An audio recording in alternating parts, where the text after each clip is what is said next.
My name is Jessica, and I am a life survivor.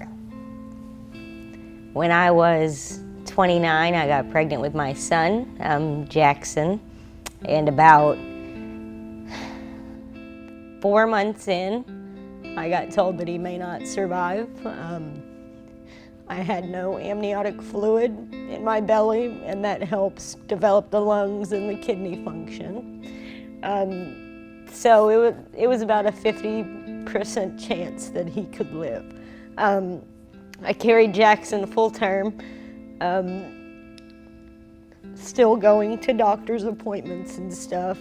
They were still checking amniotic fluid. I was put in the hospital in February just for observation. Sorry. They gave me steroid shots in my hips for 4 days to see if they could help rebuild the amniotic fluid. It didn't happen. So in April, I went to go have Jackson, and there was still 50% chance. They said he could either live or he couldn't. If he did, he was gonna have serious complications. So I went in and got the epidural. My family was there. My mom, my dad, my sister, my 12-year-old daughter, she was 8 at the time. She has special needs, so she didn't really understand what was going on, but I let her skip school to come watch her brother be born. So I went in to the surgery room. They gave me my epidural, which was super weird.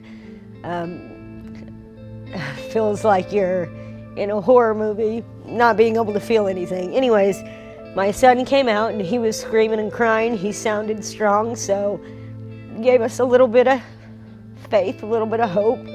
So he came out, they cleaned him off, and one thing we had discussed before I went in was if he comes out not breathing, we weren't gonna put him on life support. We didn't want that, but he came out screaming and crying.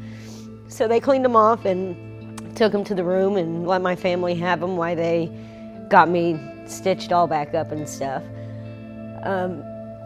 One of the hardest things was because I had all the epidural in me and all the drugs, there's a lot of stuff that I don't remember, and that's probably what kills me the most.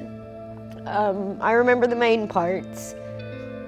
I remember being in recovery, up in labor and delivery, and I had Jackson at 10:55. He passed away at 1:52.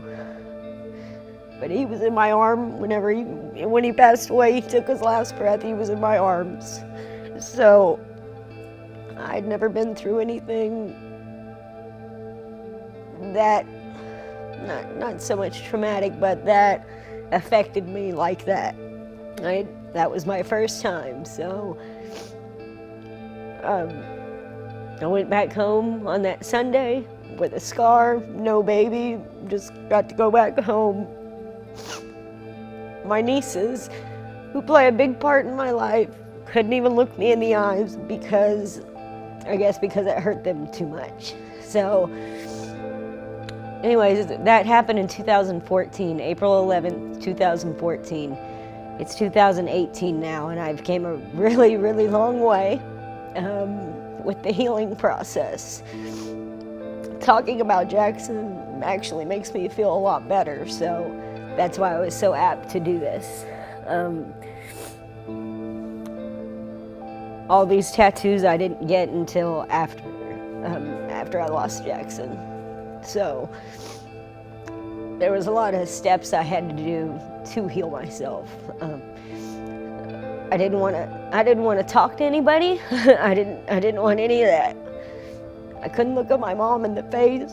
I didn't want anybody. I was lost. I didn't know what to do or how to feel. But I got released from the doctor 4 weeks after having Jackson, just by my request, because I was at the house going crazy. I told him I wanted to get my mind off things. And I work with old people. I make them smile, so that helped my heart, being able to help somebody else smile.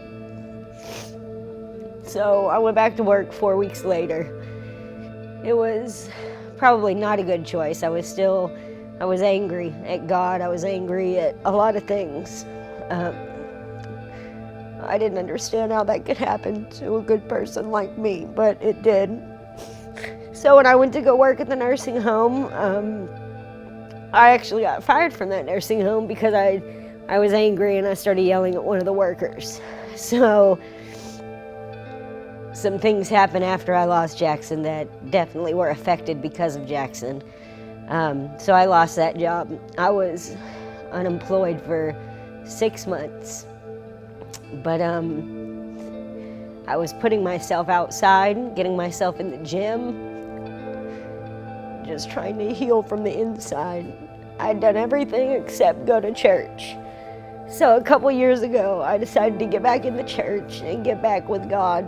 And that's what really sealed the deal for me. That's what really helped me to move on and not be so sad in my everyday life. So since then, that was a couple years ago, but since then, I've been good. Like I said, it helps me to talk about Jackson, and he's a big part of my life. His birthday every year, we celebrate it with family and friends, just like he's here. So I have a good support system. I have a good family. If somebody was going through the similar situation, I would just tell them to grieve, let yourself grieve, cry, be around family. Don't take yourself out of this world. Keep yourself in around positive people and trust in God. Give it to God and He'll get you through it, because He doesn't give you something that you can't handle.